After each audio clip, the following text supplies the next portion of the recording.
Un jeu vidéo, c'est extrêmement long à faire. Cela demande des années de dur labeur pour parfois arriver à un résultat pas forcément convaincant. N'oublions pas Duke Nukem Forever par exemple, qui a pris environ 15 ans à sortir. Sortir un jeu est donc tout un challenge, créatif évidemment, mais aussi financier, avec des éditeurs et investisseurs qui n'hésiteront pas à sortir des jeux non finis pour pouvoir commencer à rentabiliser leur investissement. Rendons donc ces derniers inachevés avec parfois une blessure qui ne pourra pas être rebouchée par des patchs. Aujourd'hui je vais vous parler de plusieurs jeux qui sont connus pour avoir été gâchés, soit par manque d'envie de finir le boulot des développeurs, soit par pure cupidité des éditeurs, et qui sont pourtant jouables et même vendus. Et vous savez ce qui serait du gâchis? Eh bien de ne pas entendre autour de vous quand vous écoutez de la musique quand vous courez dans la rue. Faisant ça, la première voiture un peu maladroite risque de vous écraser pendant votre ascension vers le Summer Body, et vous allez juste finir en Dead Body, ce qui serait un peu cocasse et plutôt à l'opposé de ce que vous recherchez. C'est pour cela que Shox sponsorise cette vidéo. Shox propose des écouteurs à conduction osseuse, une innovation dans le monde auditif. Si vous détestez avoir quelque chose dans vos oreilles, eh bien là c'est parfait car rien n'y rentre. Le principe avec ces écouteurs, c'est que vous allez les placer autour des oreilles afin qu'ils soient en contact avec votre crâne. Il n'y a plus qu'à laisser la magie opérer et voilà, vous entendez à la fois votre musique et le monde qui vous entoure. Et comment la musique est amenée jusqu'à vos oreilles alors? Eh bien par votre os, voyons. Cela fonctionne en transmettant les vibrations sonores à travers votre crâne plutôt qu'à travers l'air. C'est la même technique que les mammifères marins utilisent sous l'eau et que Beethoven a utilisé pour continuer à faire de la musique lorsqu'il a perdu l'ouïe. Le compositeur, hein, pas le chien. Les écouteurs à conduction osseuse utilisent des vibrations pour transmettre le son directement à votre oreille interne à travers les os situés dans la partie supérieure de la joue et de la mâchoire. Du point de vue des capteurs de vos oreilles, que le son vient des os plutôt que du tympan ne change rien du tout. Votre cerveau traite les vibrations du son de la même manière, ce qui signifie que vous pouvez entendre le son clairement sans altérer la qualité du son. Tout ça est compliqué à imaginer sans essayer, mais je vous promets qu'une fois que vous aurez utilisé ça, vous serez juste complètement choqué et vous pourrez le dire facilement aux gens autour de vous car vous pourrez les entendre sans problème. Le produit est disponible en deux tailles, normale et mini, suivant la taille de votre tête pour l'arceau qui va l'entourer, et aussi en plusieurs coloris pour tous les goûts. Noir, bleu, gris ou rouge, toutes les couleurs pour aller avec votre petite bouille. Et vu qu'en 10 minutes vous pouvez les recharger pour 1h30 d'écoute, vous n'aurez plus aucune excuse pour ne pas aller courir avec ces 26 grammes, surtout que c'est certifié IP67, donc l'excuse de la sueur qui va détruire le produit ne marche pas non plus. D'ailleurs, pour vous montrer l'efficacité du produit et à quel point il est reconnu pour la course, la FFA, pour Fédération Française d'Athlétisme, est un partenaire officiel du produit, et c'est le seul dans cette catégorie à l'être. Avec le lien en description, profitez de vos futurs écouteurs préférés avec une réduction de 10 €, et ça que ce soit la version normale ou la version mini. Alors n'hésitez pas à aller jeter un petit coup d'œil. Mais bon, après vous avoir parlé d'une belle innovation qui est finie, parlons maintenant d'inachevé, et commençons avec celui qui me brise le plus le cœur, Crash Twinsanity.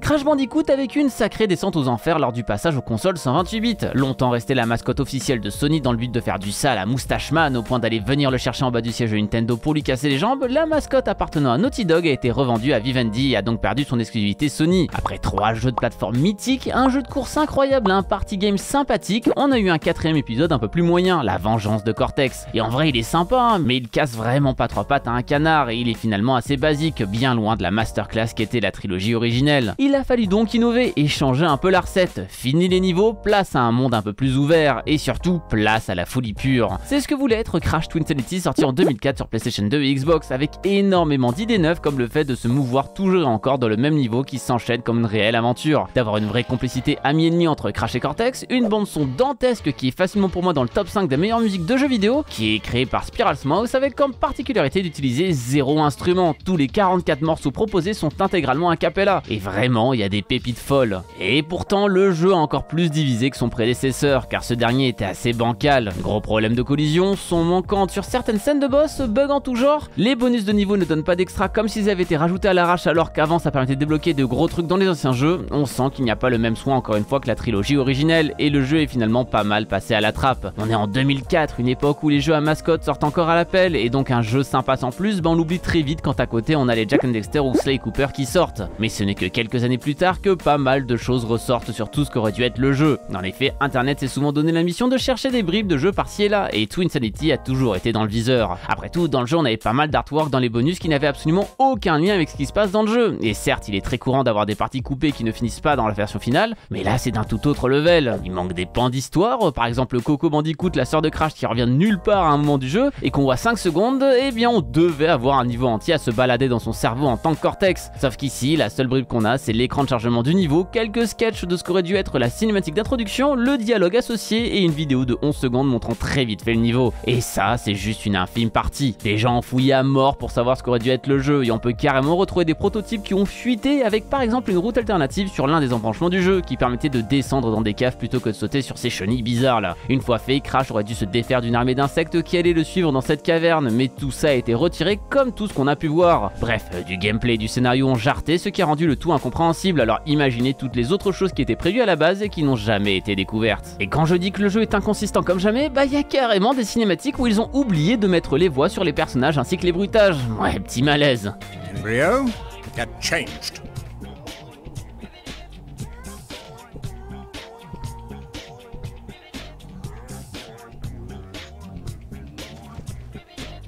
À l'époque, moi, je pensais que mon jeu était cassé, mais non, ça c'est bien normal. Avec tout ça, Twinsanity a vraiment divisé, mais je pense que si un jour on pouvait avoir un remaster du jeu avec cette fois tout ce qui était promis à la base et qui est un petit peu moins bâclé, on pourrait très facilement le mettre au niveau de la trilogie originelle.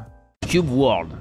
Vous connaissez sûrement énormément de success stories de petits jeux indépendants qui arrivent à sortir leur épingle du jeu malgré une équipe réduite. Stardew Valley a par exemple été fait principalement par un seul homme, ou encore Undertale par le talentueux Toby Fox qui a mis des années dans ses projets, avec un Deltarune encore en cours de développement malgré un début de projet datant de 2012. Peut-être que je ferai bientôt une vidéo sur des jeux créés par des équipes ultra réduites si ça vous botte, n'oubliez pas de vous abonner pour ne pas rater ça. Mais Cube World montre l'autre facette. Jeu initialement présenté en 2011, ce dernier suit la mode de l'époque, des jeux avec des cubes et un monde procédural. On est dans le premier boom de Minecraft et à l'époque, Wolfram von Funk présente son projet de jeu qui fait grand bruit. Plein de gens sont super intéressés par le projet et veulent y jouer. C'est en 2013 qu'une première version alpha sort du jeu avec plein de tweets et de devlogs montrant l'évolution du jeu et à quel point Wolfram et sa femme Sarah sont à fond sur le projet. On sent que ce dernier lui tient à cœur, qu'ils ne sont certes que deux dessus, mais ce jeu est leur petit bébé et qui en plus plaît au vu du nombre de téléchargements de la version alpha. Le jeu fonctionne à mort avec le site pour le télécharger qui est carrément surchargé. Bref, un avenir radieux pour Cube World, mais au fur et à mesure que le temps passe, les screenshots d'évolution du jeu deviennent inconsistants. Wolfram disparaît parfois quelques semaines, puis revient sans rien dire, puis parfois disparaît quelques mois, puis revient encore une fois sans rien dire.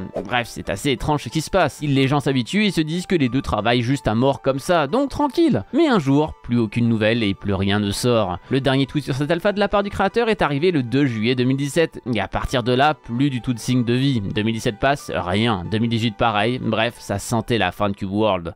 Mais un beau jour, eh bien il est revenu en janvier 2019, il a reposté des screenshots du jeu et il a carrément sorti de son état d'alpha pour en sortir une version finale sur cette même année. Et c'était le pire truc à faire, avec cette mise à jour, le jeu était devenu effroyable pour beaucoup. 8 ans après son annonce, le jeu est donc sorti dans sa version finale entre guillemets, mais en changeant plein de choses depuis la dernière version jouable, et que dans le mauvais sens. Déjà plein de gens qui avaient acheté l'alpha ne pouvaient pas récupérer la version officielle sur Steam s'ils n'avaient pas récupéré la clé à temps, ce qui obligeait à racheter le jeu vu que le monsieur ne faisait rien pour régler le problème. Mais en dehors de ça, la progression dans ce dernier était devenue bien plus mauvaise aux yeux de beaucoup, car la progression ne se faisait plus que par l'exploration et plus du tout par le tabassage de monstres, un comble pour un RPG. Ajoutez à ça plein de promesses de contenu non tenues avec des utilisateurs de Reddit qui démontrent tous les mensonges de Walley, la crédibilité du jeu était complètement ternie. Au final, une grande partie de la communauté s'est mise à sortir des mods pour remettre en place d'anciens systèmes qui étaient présents sur la bêta, notamment Better Progression qui est devenu un indispensable pour ne plus avoir ce nouveau système d'expérience effroyable. Depuis, toujours pas de nouvelles de ce développeur sur Twitter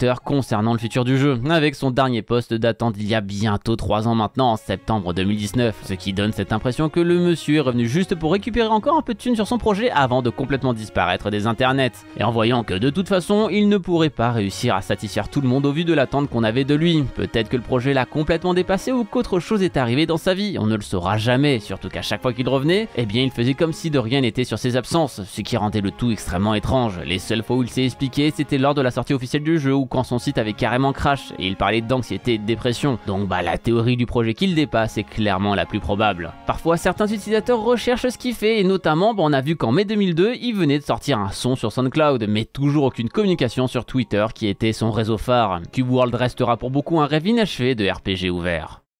Duke Nukem Forever.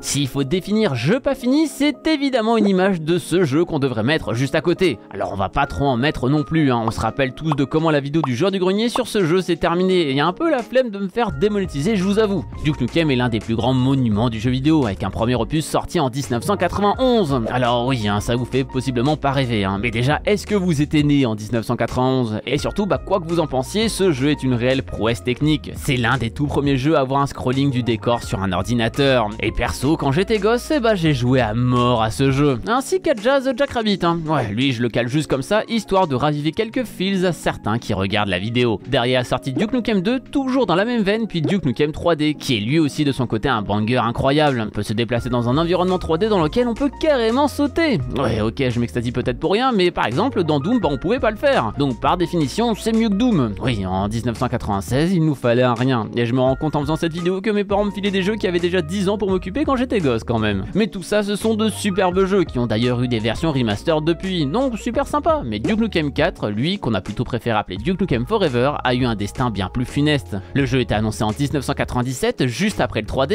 et pourtant il n'est sorti qu'en 2011. Et vous imaginez bien que si ça a pris autant de temps, c'est pas parce que c'était un chef-d'œuvre, mais plutôt un enfer de développement. Mais qu'est-ce qui s'est passé? Eh bien 3D Realms, et notamment le créateur de Duke Nukem, George Broussard, a eu les yeux beaucoup plus gros que le ventre. Duke Nukem 3D a été une révolution à sa manière, et Forever devait l'être tout autant. Il y a donc eu une envie de faire toujours mieux, d'acheter toujours les derniers moteurs à la pointe et de rajouter de plus en plus de concepts. Le problème, c'est que faire des jeux vidéo commence à devenir de plus en plus long. Au fil du temps, des jeux vidéo qui pouvaient parfois être créés en quelques mois à l'époque de nos grands frères prennent maintenant des années, notamment avec l'arrivée de la vraie 3D. Et quand on voit des Unreal ou des Half-Life sortir à côté, si on veut que Forever soit exceptionnel, il faut toujours tout recommencer de zéro. Utiliser un nouveau moteur veut dire tout recommencer, et comme ça prend des années de faire un jeu, à chaque fois il est dépassé quand il est sur le point d'être fini. Et donc c'est rebelote. Et pourtant, on a vu des trailers passer depuis 1997. Le jeu ne ressemblait jamais à la même chose. 3D Realms a été dans une réelle tourmente. Ils ont essayé de sortir d'autres jeux comme Prey pour sustenter ce projet démentiel qu'est Forever, mais en 2009, ce dernier fut complètement abandonné. Entre procès en tout genre pour non-délivrance du produit et studio qui devient de plus en plus petit, la boîte ne peut plus subvenir aux besoins gargantuesques du jeu. Duke Nukem Forever était donc complètement mort et destiné à finir dans le panthéon des légendes qu'on ne verrait jamais, jusqu'à ce que Gearbox s'en mêle en 2010 pour ensuite sortir le jeu en 2011. Alors bon, c'est le Bronx depuis plus de 10 ans, et paf, les mecs qui font Borderlands arrivent de nulle part et règlent le souci aussi vite.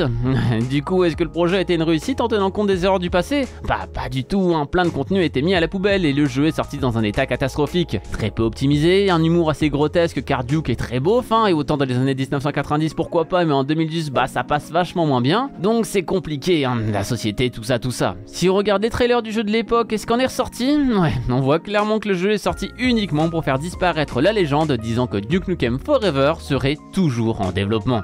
J'espère que vous êtes assez bilingue pour la voir celle-là. Cyberpunk 2077.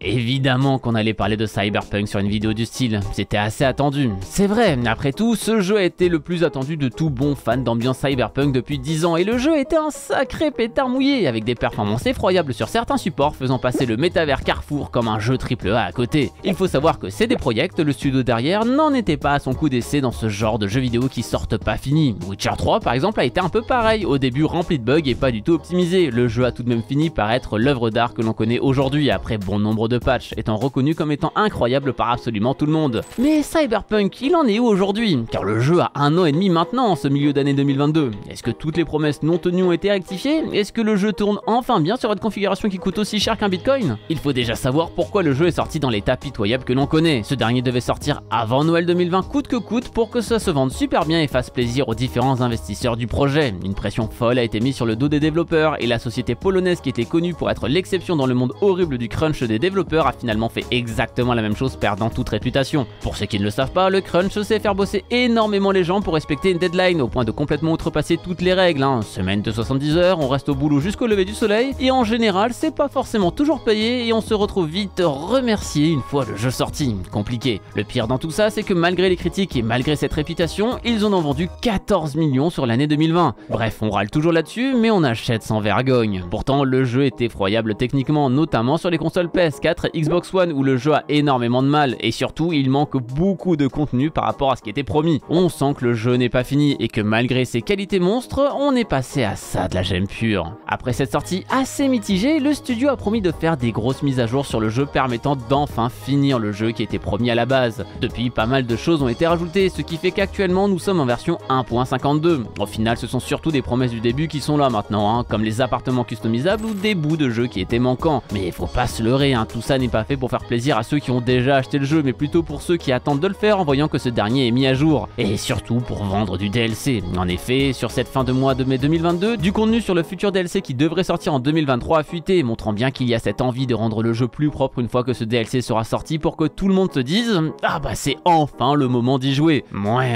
surtout que même avec toutes les mises à jour qu'a pris le jeu, que ce soit en termes de contenu, de bug fix ou de rééquilibrage, il n'aura jamais tout le contenu promis à l'époque, car ici aussi on parle d'un projet vieux de 10 ans. Au final, Cyberpunk s'est tout de même bien vendu, donc en soi le studio est content, mais sur le long terme, tout le monde va oublier ce jeu qui aurait dû faire partie des plus grands. Cyberpunk restera un très bon jeu, entaché par cette cupidité de faire un produit qui se vend à court terme, même si cela fait des années qu'il est en production et qu'il est extrêmement hypé.